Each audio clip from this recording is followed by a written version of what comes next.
when I got a call about, what was it, 2 months ago, when Jan Ernst sent an email saying, hey guys, do you want to join us in this initiative? There were two things which really excited me. One is that it's all action-oriented. So we're not here, this is not a conference, but we are really trying to change things, and that's what we believe is necessary.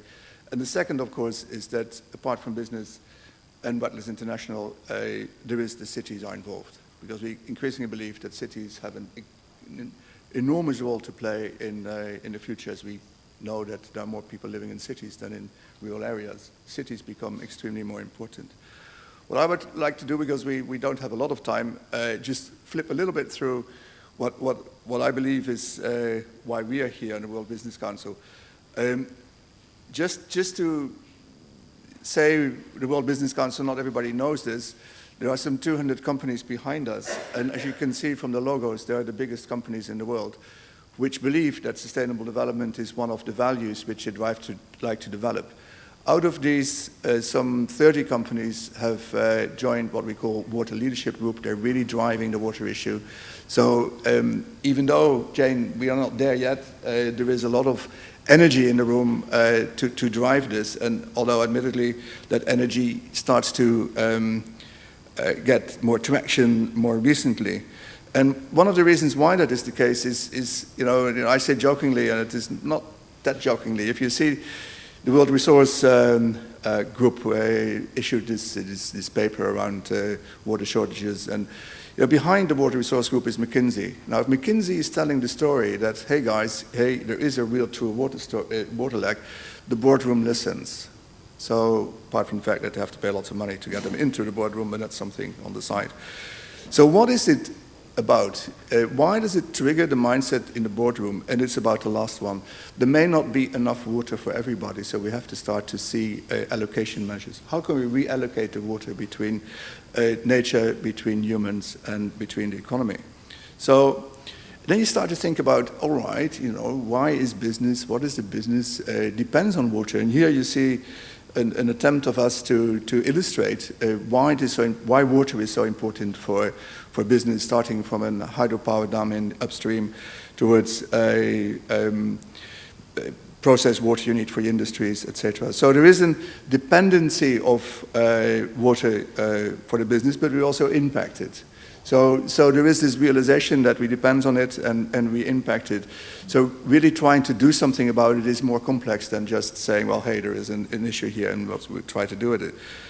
Lastly, of course, water is a very complex issue. It is not something which we understand that easily, because there's a whole complex cycle supporting that, the natural system supporting that. So on one hand, we have depends on it, and we are sort of impacting it, but the same thing is we have to understand the cycles which are behind it.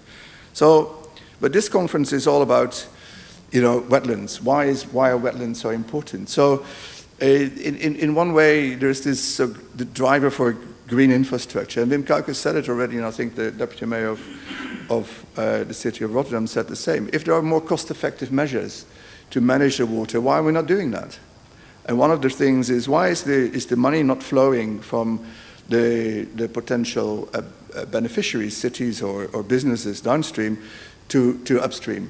Logically, and I think Jane made the case very eloquently, wetlands have a great value to you. So if you destroy them, you lose that value. So why is that money not flowing there? And that's one of the things which I'd like to explore with you today and in future, to actually see how can we make that money flow to where it is most efficiently used.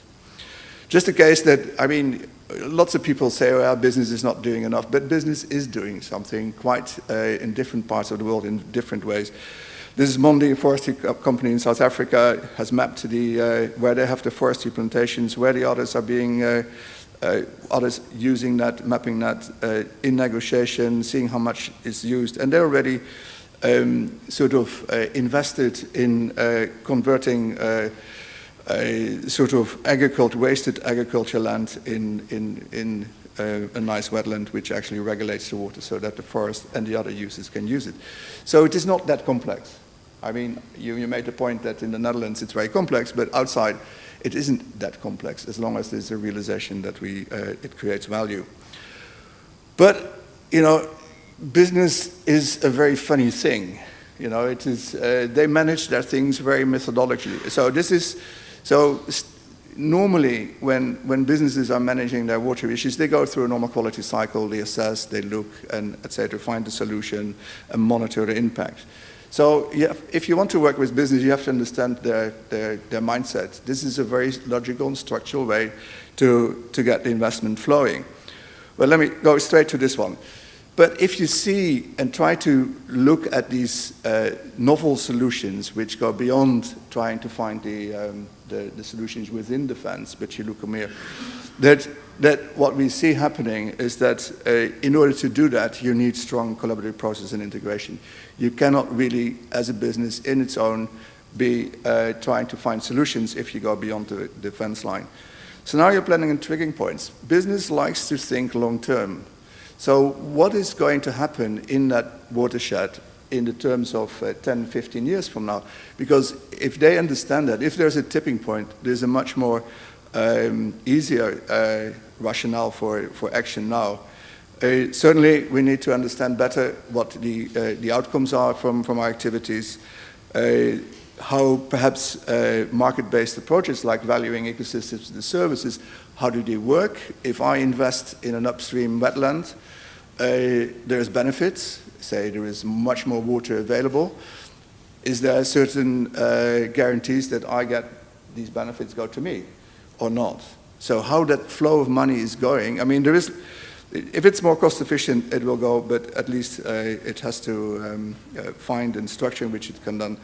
Now and then, of course, more information so that the companies can make decisions together with others. And that is, you know, I started out saying that there is this gap of 30% supply, and it's coming very fast towards us.